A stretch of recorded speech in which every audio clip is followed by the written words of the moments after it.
बिस्मिल्लाहिर्रहमानिर्रहीम अस्सलाम वालेकुम viewers, welcome to learning with Rizwan. So Pakistan affairs July 2022 की वीडियो एपिसोड 21 आपके सामने। और अगर आप हमारा व्हाट्सएप ग्रुप ज्वाइन करना चाहते हैं जहां पे हम डेली टेस्ट वगैरह लेते हैं और नोट्स वगैरह भी शेयर करते हैं, तो ये नंबर है, इस पे आप रब्ता करके हमारा व्हाट्सएप ग्रुप ज्वाइन कर सकते हैं 1 टाइम रजिस्ट्रेशन फ़ी के साथ। सो एग्जाम्पल क्वेश्चंस, फिर हम डिटेल डिस्कशन करेंगे about the current affair. Who is the current IG of Punjab? Punjab का न्यू आईजी बना है तो वो कौन है? उस जो सिप्तान खान नए बने हैं स्पीकर कौमी पंजाब असम्बली, उनका हलफ किसने लिया था? हु टोक ओथ, ठीक है। And how many womens voters are added in voter list since 2018 election according to the NADRA? तो नादरा के मुताबिक कितनी औरतों ने नई रजिस्टर्ड कर ली हैं एज अ वोटर सिंस 2018? और परवेज़ इलाही जो चीफ मिनिस्टर बने हैं पंजाब के, उन्होंने कितने वोट लिए थे? और पाकिस्तान को चाइना से लोन मिला है तो कितने बिलियन का मिला है लोन? और किस गवर्नमेंट ने ट्रांसजेंडर्स के लिए यानी ख्वाजा असरा के लिए रिज़र्व सीट्स लगा दी हैं गवर्नमेंट जॉब्स के अंदर, ठीक है। तो जिस तरह कोटा होता है ना मिनॉरिटी का और वुमेंस का, इसी तरह अब कोटा है ट्रांसजेंडर का। तो ये किस सूबे में ऐसा इकदाम उठाया गया? तो अब डिटेल हम देखते हैं कि हमारा करंट अफेयर्स क्या क्या हुई इस पूरे जुलाई के अंदर। तो 19th डेथ एनिवर्सरी मनाई गई थी किसकी? जो पहले प्रेसिडेंट थे, फाउंडिंग प्रेसिडेंट थे, यानी कि फर्स्ट प्रेसिडेंट थे किसके? आज़ाद जम्मू कश्मीर के। उनका नाम क्या था? सरदार मोहम्मद इब्राहिम खान। और ये कब मनाई जाती है? 31 जुलाई को, यानी इस दिन उनकी वफ़ात हुई थी, ठीक है, 2003 में। तो इनको जो टाइटल है वो है गाज़ी मिल्लत। तो इम्पॉर्टेंट है इस लिहाज से कि ये आजकल खबरों में है।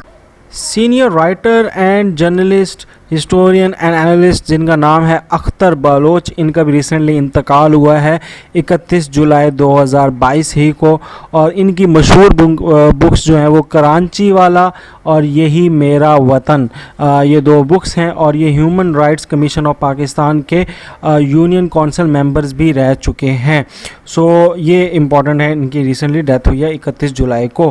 फेडरल कैबिनेट ने मंजूरी दे दी है मोहसिन बट की एज अ DGFIA। तो DGFIA अब नए लग गए हैं, कौन? मोहसिन बट साहब, ठीक है। और इससे पहले कौन थे? राय तनवीर हुसैन थे। तो राय तनवीर हुसैन कहाँ गए? वो चले गए हैं, इस time national coordinator for terrorism के हेड बन चुके हैं। तो न्यू DGFIA आ गए हैं हुकूमत शहबाज के under, and that is Mohsin but, ठीक है, नाम याद रखिएगा। चौधरी परवेज़ इलाही 19th या आप कह सकते हैं कि 20th चीफ मिनिस्टर बने हैं। अब ये मैंने 19th 20th मैंने हर जगह पढ़ा है, मगर कुछ जगहों पर 19th भी कहा जा रहा है। 19th इसलिए कहा है क्योंकि जो CM बने थे हमज़ा शहबाज, तो वो उसका तो नल एंड वाइड करार दे दिया था इंतखाब। तो अब वो आया कि चीफ मिनिस्टर बने ही नहीं या बने, वो अभी एक उसकी अलग है डाउट। बाकी आप अगर मोस्ट जो इसका करीब तरीन आंसर लेके आए या मतलब एक फैक्ट लेके आए तो वो 20th ही है, उसको काउंट किया जा रहा है। तो खैर वो 20th जो है CM बन चुके हैं चौधरी परवेज़ इलाही। और इन्होंने हल्फ उठाया, और हल्फ किधर उठाया इन्होंने? ईवान सदर में उठाया। तो वैसे तो असूलन तो गवर्नर का हक होता है, पंजाब के जो गवर्नर होते हैं वो लेते हैं हल्फ। चूँकि यहाँ पे गवर्नर ने इनकार कर दिया था, तो ईवान सदर जाके रात के 3:30 बजे इन्होंने हल्फ लिया था आरिफ अलवी साहब को उठा के। तो 27 जुलाई को इन्होंने हल्फ लिया। अच्छा, इससे पीछे थोड़ी सी स्टोरी क्या है जी? स्टोरी ये है कि यार इलेक्शन हुए थे 22 जुलाई को। तो 22 जुलाई में परवेज़ इलाही ने 186 वोट लिए थे, 179 हमज़ा शहबाज ने लिए थे।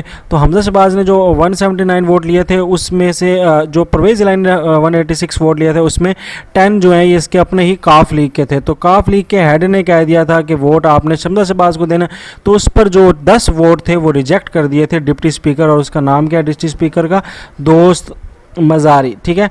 तो उन्होंने रिजेक्ट कर दिया था। तो फिर सुप्रीम कोर्ट में फैसला गया, तो सुप्रीम कोर्ट ने 26 जुलाई को, ठीक है, ये याद रखिएगा, 26 जुलाई को फैसला आया और उसमें 3-0 से उस बेंच ने इसको जो है वो डिप्टी स्पीकर की रूलिंग को नल एंड वॉइड करार दिया, कलअदम करार दिया, और इस तरह चौधरी परवेज़ इलाही जो है वो सीएम बन गए।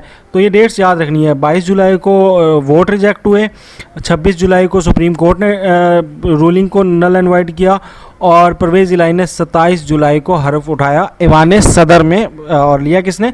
आरिफ अलवी ने, जो कि हमारे प्रेसिडेंट हैं। ठीक है, तो ये चीज़ें सारी पता होनी चाहिए। अब ये रिजेक्ट जो वोट किए थे और ये सारी कहानी जो 63A की चल रही है, ये क्या है?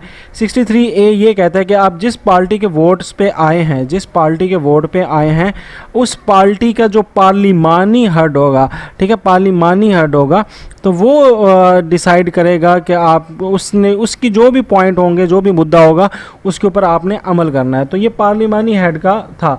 इसकी बाकायदा तशरीह भी लेने के लिए गए थे सुप्रीम कोर्ट ने, और सुप्रीम कोर्ट ने इसकी वजाहत भी की थी कि इसका वोट काउंट ही नहीं होगा। तो खैर ये 63A लिखा हुआ है, तो 63A का मतलब यह है कि ए जब लगा हो ना किसी आर्टिकल के साथ पाकिस्तान के आइन में, तो इसका मतलब ये होता है कि ये अमेंडमेंट में आया है, यानी ABC अगर लगी हो आर्टिकल में। तो ये किस आर्टिकल में ये आई है? तो 63A में ये अमेंडमेंट हुई थी, और कब हुई थी? ये 14th अमेंडमेंट थी, और ये 14th अमेंडमेंट कौन लेके आया था? नवाज शरीफ लेके आया था इन 1997। तो ये 1997 में नवाज शरीफ ही लेकर आए थे, ठीक है। और इसमें यही था, कहा था कि जो मेंबर्स ऑफ पार्लियामेंट है वो अपनी पार्टी के जो असूल हैं, डिसिप्लिन है, उसको रखा जाए, और जो फ्लोर क्रॉसिंग होती है, यानी लोटापन होता है, वो ख़त्म हो जाए। तो इसके ऊपर ये नवाज शरीफ की हुकूमत में आई थी 14th अमेंडमेंट में। तो ये इंपॉर्टेंट है, याद रखिएगा, ठीक है। तो ये सारी इस 63A की कहानी है। अब जब चेंज हो गया, स्पीकर जो है वो अब सीएम बन गया, तो स्पीकर की सीट खाली होगी, तो उधर सब्तैन खान जो है वो नॉमिनेट हुए हैं, और इनको कितने वोट मिले हैं? 185 वोट मिले हैं। और जो नून लीग के सैफुल मुलूक खोखर थे, उनको कितने वोट मिले हैं? 174 वोट मिले हैं। और ये वोटिंग करवाई किसने थी? ये वसीम खान बदौज़ोई ने कराई थी, और ये पैनल ऑफ द चेयरमैन थे, PTI के मेंबर्स थे, और हलफ भी इन्होंने ही लिया है, ठीक है। और ये कब बने हैं? 30 जुलाई को, ठीक है, 30 जुलाई को। वासिक कयूम अब्बासी जो है वो बन गए हैं डिप्टी स्पीकर पे। डिप्टी स्पीकर कहाँ से आ गया? क्योंकि जो दोस्त मज़ारी थे उनको जो है वो वोट ऑफ नो कॉन्फिडेंस के ज़रिए जो है वो निकाल दिया गया था, ठीक है। और उसके बाद जो है वो अब नए डिप्टी स्पीकर जो बने हैं वो कौन बने हैं? वासिक कयूम अब्बासी जो है वो नए डिप्टी स्पीकर बने हैं प्रोविंशियल असम्बली के, और ये यंगेस्ट हैं डिप्टी स्पीकर हैं। इससे पहले जितने भी आए हैं वो थोड़े बड़ी उम्र के थे, ये यंगेस्ट हैं, सही है। और इन्होंने किसको हराया डिप्टी स्पीकर के इलेक्शन में? तो ये अनअपोज थे, किसी को भी नहीं हराया, यानी किसी और ने इसके ख़िलाफ़ इसके मुकाबले में कागजात नामजदगी जमा ही नहीं कराए। अच्छा जी, ये अगेन वही बात आ गई, डिप्टी स्पीकर जो है मज़ारी, उनको रिमूव कर दिया गया। कितने वोटों के साथ? 186 वोट्स के साथ रिमूव किया गया। नादरा के चेयरमैन है तारिक मलिक, उन्होंने ये कहा है कि 10 मिलियन वुमेन जो हैं वो वोटर लिस्ट में इलेक्टोरल रोल के अंदर ऐड हुई हैं, और इस तरह टोटल जो रजिस्टर्ड खातून है पाकिस्तान के अंदर, उनकी तादाद 56.95 मिलियन बनती है, ठीक है। तो ये किसने कहा है? नादरा के चेयरमैन तारिक मलिक ने। अब ये चेयरमैन का नाम भी आपको पता लग गया। और कितने ऐड हुए हैं ज़्यादा? 2018 से 2022 तक इन 4 सालों में 10 मिलियन यानी 1 करोड़ तकरीबन नई ख़वातीन जो हैं वो इलेक्टोरल रोल्स के अंदर यानी वोटर लिस्ट के अंदर दाखिल हुई हैं। ये कुछ तानातियाँ हैं इसके अंदर। ये राव सरदार अली ख़ान जो कि पहले पंजाब के IG पुलिस थे, वो अब रेलवे पुलिस लग गए हैं, और जो फैसल शाहकार पहले रेलवे पुलिस थे, अब वो IG पुलिस लग गए हैं। तो ये वट्टा सट्टा हो गया, ठीक है। 129th बर्थडे एनिवर्सरी ऑफ मादर मिल्लत मोहतरमा फ़ातिमा जिन्ना की मनाई गई है, और किस डेट को मनाई जाती है? ये डेट है 31 जुलाई, यहाँ पे लिखा नहीं है, मैं लिख देता हूँ। 31 जुलाई को इनकी मनाई जाती है। ये 1893 में ये पैदा हुई थी, तो कराची में पैदा हुई थी, ठीक है। इनकी जो बुक है मशहूर, उसका नाम है माई ब्रदर। ये बुक का नाम भी आप लोगों को पता होना चाहिए। तो इनकी जो है वो यौम पैदाइश मनाई गई है। Pakistan and the United state इन्होंने अपने जो बायलेटरल कोऑपरेशन है हेल्थ सेक्टर में उसको इम्प्रूव करने के लिए मीटिंग की है, और ये पहला पाकिस्तान का हेल्थ डायलॉग है, वाशिंगटन में हो रहा है। और ये जो अपने फेडरल मिनिस्टर हैं हेल्थ के, Abdul Qadir Patel, I think so यही नाम है, यस, अब्दुल कादिर पटेल, तो वो इसको लेड कर रहे हैं, और वहाँ पर पाकिस्तान का वफ्द गया, और ये 25 जुलाई को सारी गपशप हो रही है। और इसमें पाकिस्तान को जो है वो 4 मोबाइल लेबॉर्ट्रीज़ मिली हैं कोविड की डायग्नोसिस के लिए, और भी इसमें काफ़ी चीज़ें दी हैं, तो इसमें आपने इसको पढ़ना चाहें तो ये पढ़ सकते हैं। United Nation higher commissioner for refugee, इसने ये कहा है कि पाकिस्तान जो है वो लार्जेस्ट होस्टिंग रेफ्यूजी कंट्री है, जो पनाह दे रहा है मुख्तलिफ़ कंट्रीज़ से आए लोगों को, रेफ्यूजीज़ को। तो उसके अंदर ये बताया है कि जो पाकिस्तान है वो तकरीबन 15 लाख यानी 1.5 मिलियन अफ़गान को जो है वो रेफ्यूजी तौर पर रखा हुआ है, और ये पाकिस्तान के पास एक जो है गुड बात है। और नंबर ऑफ़ रेफ्यूजी जो है इस लिहाज से एशिया पैसिफिक रीजन में जो है वो 19% जो है वो इंक्रीज़ हुए हैं, और टोटल 4.2 मिलियन जो है वो रेफ्यूजीज़ एशिया पैसिफिक रीजन में हैं। माउंटेनियर है समीना बेग, और इन्होंने ये पहली खातून है जिन्होंने K2 जो है वो सर्व किया है माउंट एवरेस्ट। ठीक है, इन्होंने माउंट एवरेस्ट 2013 में किया था, और K2 जो है वो अब सर्व किया है इन 2022। और इसके बाद जो दूसरे नंबर पे जिन्होंने सर्व किया है तो वो नाइला कियानी हैं, वो भी इन्हीं के साथ ही दुबई में रहती हैं, उन्होंने भी इसके साथ ही सर्व किया, तो वो सेकंड बन गई, ये थोड़ा पहले गई थी तो ये फर्स्ट बन गई है। वैसे समीना बेग जो है वो काफ़ी ज़्यादा मशहूर हैं इस चीज़ में। और 31 साल में 7 जो है इन्होंने हाईएस्ट पीक जो है वो सबमिट कर चुकी हैं ये। ठीक है, तो ये एजाज़ है इन खातून समीना बेग के पास। बाबर आजम है, उन्होंने 10,000 स्कोर बना लिए इनिंग के लिहाज से सबसे तेज़ी में इन ऑल फॉर्मेट्स। ठीक है, एशिया के याद रखिएगा, एशिया के बात हो रही है। तो पहले विराट कोहली थे जिन्होंने ऑल फॉर्मेट्स में 10,000 टोटल रन बनाए थे, और अब इन हज़रत ने बना लिए हैं। पाकिस्तान और अफ़गानिस्तान जो है उसके दरमियान कोल को लेकर जो है वो बहुत ज़्यादा मीटिंग्स हुई हैं, और उसमें ये कहा गया है कि कोल की तिजारत जो है वो अफ़गानिस्तान हमें ज़्यादा दे। क्यों भाई कोल दे? क्योंकि भाईजान ये जो हमारे स्टेशंस हैं, पावर स्टेशन पावर प्लांट जो हैं, जिसमें हबको और साहिवाल प्लांट है वो कोयले पे चलता है, तो उधर से बिजली पैदा की जाएगी, जिससे जो इलेक्ट्रिसिटी का शॉर्टफॉल है उसको दूर किया जाएगा। ठीक है, इसके लिए जो नए बॉर्डर खोले हैं वो ये है खारला की और गुलाम खान, ये KPK के बॉर्डर्स हैं, इनको ओपन किया गया ताकि अफ़गानिस्तान से ये कोयला जो है वो इंपोर्ट किया जा सके। ठीक है, तो इस पर बायलेटरल ट्रेड स्टार्ट हुई है। सिंध गवर्नमेंट ने मोहम्मद वसीम को सिंध पब्लिक सर्विस कमीशन का हेड बना दिया है। तो सिंध पब्लिक सर्विस कमीशन बड़े अरसे तक बैन भी रही है, और अब उसका नया हेड है, तो ये याद रखिएगा। बाई इलेक्शन हुए थे, ज़मीनी इंतखाबात हुए थे, 20 सीटों पे हुए थे। 20 सीटों पे क्यों हुए थे? क्योंकि उसको वहाँ पे डी-सीट कर दिया गया था। तो पाकिस्तान तहरीक इंसाफ जो है उसको 15 सीटें उन्होंने जीती बाई इलेक्शन में, मुस्लिम लीग ने 4 और आज़ाद 1 ने सीट जीती। तो ये डिजिट्स आपको पता होने चाहिए। यूनाइटेड स्टेट ने पाकिस्तान को रिमूव कर दिया है उस लिस्ट में से जहां पर बच्चों को हथियार यानी कि चाइल्ड एज में उनको मतलब कि मुख्तलिफ एक्टिविटीज़ के अंदर लगाया जाता था। तो चाइल्ड सोल्जर जो है इसका ख़ात्मा पाकिस्तान के अंदर काफ़ी हद तक हुआ है, और ये पाकिस्तान की जो इस लिस्ट में डाला गया था वो 2021 में डाला गया था, और फाइनली 19 जुलाई 2022 में यूनाइटेड स्टेट ने पाकिस्तान का नाम इस से रिमूव कर दिया है। और गिलगित बल्तिस्तान के चीफ़ मिनिस्टर हैं खालिद खुर्शीद ख़ान, ये नाम याद कर लें, खालिद खुर्शीद ख़ान चीफ़ मिनिस्टर हैं गिलगित बल्तिस्तान के। इन्होंने इनॉग्रेट किया है गिलगित के अंदर क्या, first Pakistani software technology park, first Pakistani software technology park जो है वो बनाया है। पाकिस्तान ने रैंक आया है सेकंड वर्स्ट, ठीक है, सेकंड वर्स्ट पाकिस्तान जो है दूसरे नंबर पे सबसे बुरा मुल्क है। किस लिहाज से? जहाँ पर जेंडर गैप है, जहाँ पर ख़वातीन के हकूक़ और जो मर्दों के हकूक़ हैं उसमें बहुत ज़्यादा फ़र्क रखा जाता है। तो टोटल 146 कंट्रीज़ में से पाकिस्तान का 145 नंबर आया है। और पाकिस्तान से पीछे कौन है? कोर्स अफ़गानिस्तान। तो अफ़गानिस्तान से जो अगला नंबर बुरे में हालात में है तो वो हमारा बनता है। तो अफ़गानिस्तान लास्ट पे है 146 पे। उससे पहले कौन है? पाकिस्तान है 145। उससे पहले कौन है?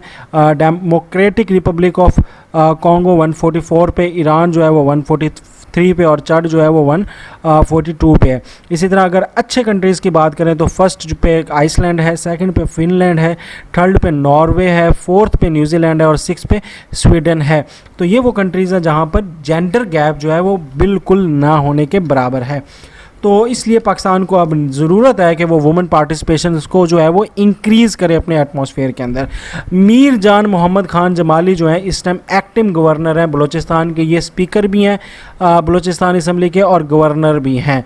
तो पहले गवर्नर कौन थे? सैयद ज़हूर अहमद आगा थे, जो 13 अप्रैल 2022 में जिन्होंने रिज़ाइन कर दिया था। ठीक है, क्या किया था? रिज़ाइन कर दिया था। Kashmiris of Azad Jammu Kashmir and Indian occupied Jammu Kashmir, उन्होंने मनाया है यौम शहादत बुरहान मुज़फ़्फ़र वानी का, और इसको एज अ रेजिस्टेंस डे मनाया है 8 जुलाई को। ठीक है, 8 जुलाई को। 8 जुलाई ही को अब्दुल सत्तार ईदी की बरसी थी, यौम वफ़ात थी। तो ये अब्दुल सत्तार ईदी का कौन सा था? 6th डेथ एनिवर्सरी थी। ठीक है, और अब्दुल सत्तार ईदी के बारे में कौन नहीं जानता, उन्होंने 1951 में ये इस काम फलाहत का स्टार्ट किया था और 2016 में एट द एज ऑफ 88 साल की उम्र में उनकी वफ़ात हुई थी। तो अब्दुल सत्तार ईदी जो है वो 28 फरवरी 1928 में ही पैदा हुए थे गुजरात में। ठीक है, इंडिया में।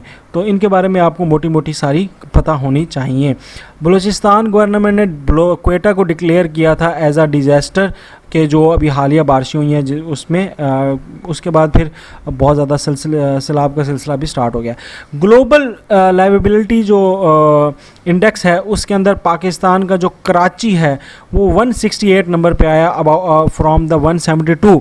ठीक है, तो 172 सिटीज़ में से पाकिस्तान के कराची का 168 नंबर है, जो कि 5th वर्स्ट बनता है। और जो बाकी बुरे हालात वाले कंट्रीज़ हैं उसके अंदर तेहरान, दुआला, हरारे, ढाका और पोर्ट मोरेस भी हैं। ठीक है, तो ये याद रखने का पाकिस्तान का 5th लीस्ट सिटी जो है वो कराची आया है in global liveability tax index के अंदर। 23वां यौम शहादत मनाया गया कैप्टन कर्नल शेर खान का। इनको निशान हैदर मिला हुआ है। किस जंग में मिला था? कारगिल की जंग में मिला था। 5 जुलाई को इनकी यौम वफ़ात है। इनकी कब्र जो है वो सवाबी के अंदर है। 1999 में इसी डे सेम डे पे 5 जुलाई को इनकी डेथ हुई थी और इनको निशान हैदर से नवाजा गया था। एक और माउंटेनियर है पाकिस्तान के, उनका नाम है शहरोज़ काशिफ। ये यंगेस्ट हैं जिन्होंने समिट किया है नागा पर्वत को।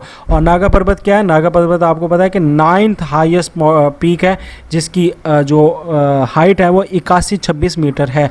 और काशिफ जो है वो ऑलरेडी 14 जो टोटल माउंटेन्स हैं जिनकी हाइट्स 8000 से ज़्यादा है, 8000 मीटर से ज़्यादा है, उस 14 बुलंद चोटियों में से 8 चोटियाँ जो हैं वो सर्व कर चुके हैं काशिफ। तो काशिफ शरोज़ काशिफ जो है ये बड़ा इंपॉर्टेंट नाम है। इन 8 के अंदर माउंट एवरेस्ट, K2 और ये बाकी सारे नाम जो हैं इंक्लूडिंग नागा पर्वत, ये जो अभी इन्होंने रिसेंटली की है।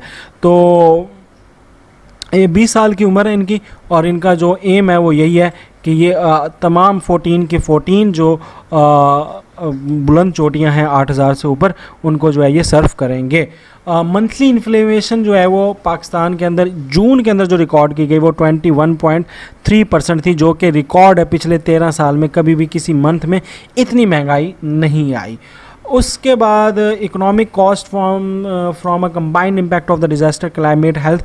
अच्छा जी, ये जो कोविड का हुआ था तो उसके अंदर जीडीपी का नुकसान हुआ, तो उसमें पाकिस्तान को कितने % जीडीपी नुकसान हुआ? तो 9.1% पाकिस्तान का जीडीपी लॉस हुआ, जो कि बहुत ज़्यादा है। और अगर बात की जाए एशियन कंट्रीज़ की और इस खित्ते की, तो उसमें सबसे ज़्यादा जो है वो इंडिया का नुकसान हुआ है, दैट इज़ 225 बिलियन का नुकसान हुआ है, ठीक है, कोविड की वजह से।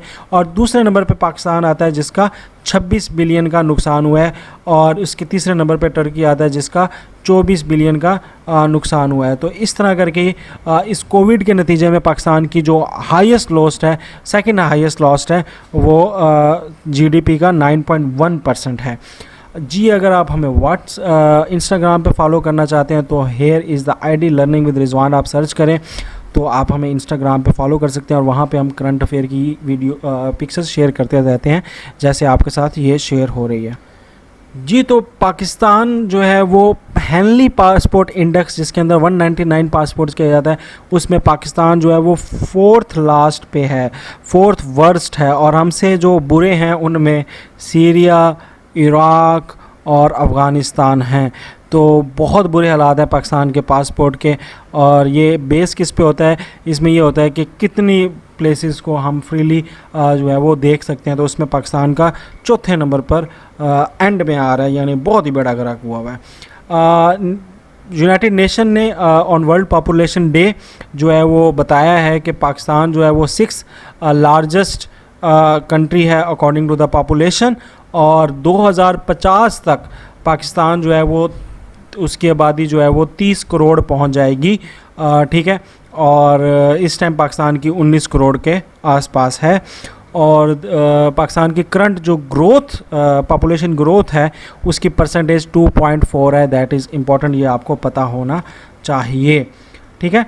और 2050 तक एक्सपेक्टेड की जा रही है कि पॉपुलेशन पाकिस्तान की 56% इंक्रीज़ कर जाएगी, यानी कि बहुत ज़्यादा बढ़ जाएगी, 50% से ज़्यादा हो जाएगी। सिंध जो है द फर्स्ट प्रोविंस इन पाकिस्तान जिसने ट्रांसजेंडर ख्वाजा सराओं को गवर्नमेंट के अंदर जो है वो नुमाइंदगी दी है कोटे के अंदर। और कितना परसेंट कोटा दिया है, 0.5% कोटा, यानी 200 में से एक सीट जो है वो ख्वाजा सरा की होगी, 0.5%। और ये Sindh civil servant amendment bill के तहत इन्होंने ये कानून बनाया है, और ये पेश किया था Sindh ministry of parliamentary affair, Mukesh Kumar Chawla ने इस बिल को पेश किया था, ठीक है। नेक्स्ट है खिज़र मुअज़्ज़म खान, इनको प्रेसिडेंट जो बाइडन की तरफ से जो है वो award, highest honour award of US दिया गया है। और ये खिज़र जो खान है, इनके फादर यूएस आर्मी के अंदर थे और इराक वार के अंदर उन्होंने हिस्सा भी लिया था, ठीक है। तो शंदूर पोलो टूर्नामेंट हुआ था 2022 में, मतलब जुलाई 2022 में, और इसको जो विनर हैं वो चित्राल हैं, और ये हर साल होता है शंदूर का। और ये कहाँ पे है, ये गिलगित बल्तिस्तान में है, ठीक है, पोलो का। प्राइम मिनिस्टर शहबाज शरीफ ने फ्राइडे को यानी जुम्मे को, यानी कि 1 जुलाई को, ठीक है, 1 जुलाई इसमें लिख लें, 1 जुलाई को इनॉग्रेट किया है इनोवेशन हब प्रोग्राम। और इसके ज़रिए लोगों को नेशनल पॉलिसीज़ बनाने में जो आम लोग हैं उनकी भी उन्होंने कहा है कि पार्टिसिपेशन जो है वो बहुत ज़्यादा ज़रूरी है। पाकिस्तानी फाइनेंस मिनिस्टर जो मिफ्ता इस्माइल हैं, उन्होंने ये कहा है कि $2.3 जो है वो चाइना हमें लोन दे रहा है, थैंक यू टू चाइना। और कुछ ये और ख़बरें हैं, शाहीन अफरीदी को अवार्ड किया गया है honorary DSP post in KP police. और second edition of Kashmir premier league जो है वो अगस्त में स्टार्ट होगा, और नई जो कश्मीर प्रीमियर लीग में टीम आएगी वो जम्मू की टीम होगी, ठीक है, जम्मू की नई फ्रेंचाइज आएगी, ओके। एंड नेक्स्ट ये है कि GI की student secure first place in Britain formula students competition. और गुड्डू पावर प्लांट पर जो है वो फायर आग लगी थी जिसमें पाकिस्तान को 15 बिलियन का नुकसान हुआ है। तो ये चंद थी करंट अफेयर्स। अब आंसर्स देख लेते हैं। Who is the current IG of Punjab, तो फैसल शाहकार हैं, ठीक है। और who took oath of newly elected speaker of Punjab assembly, Sibtain Khan, तो इसका जो ओथ लिया था वो वसीम खान बदोजी ने लिया था। How many women voter are added in voter list since 2018 election according to NADRA, तो 10 मिलियन खवातीन जो हैं वो एंटर हुई हैं। How many votes of Pervaiz Elahi gets in run off CM election, तो 186 वोट्स हैं। और पाकिस्तान को चाइना से 2.3 बिलियन का लोन मिल रहा है। सिंध जो है जिसने ख्वाजा सरा के लिए सीट रिज़र्व्स की हैं। तो ये थी आज की वीडियो। आई होप सो कि आपको करंट अफेयर ये समझ आ गया होगा, और thank you for admiring our videos. और ये हमारा व्हाट्सएप ग्रुप का लिंक, व्हाट्सएप ग्रुप का नंबर है। अगर आप व्हाट्सएप ग्रुप ज्वाइन करना चाहते हैं तो इस नंबर पर रब्ता करें। ऑल लेक्चर्स आपको यहाँ पे मिलेंगे, यहाँ पे क्लिक करें, आपको सारी एपिसोड मिल जाएंगी। नेक्स्ट एपिसोड जो अपलोड होगी तो वो यहाँ पर आपको मिल जाएगी। चैनल को यहाँ पर क्लिक करके सब्सक्राइब कर दीजिएगा। That's it. Rizwan Afzal signing off. अल्लाह हाफिज़।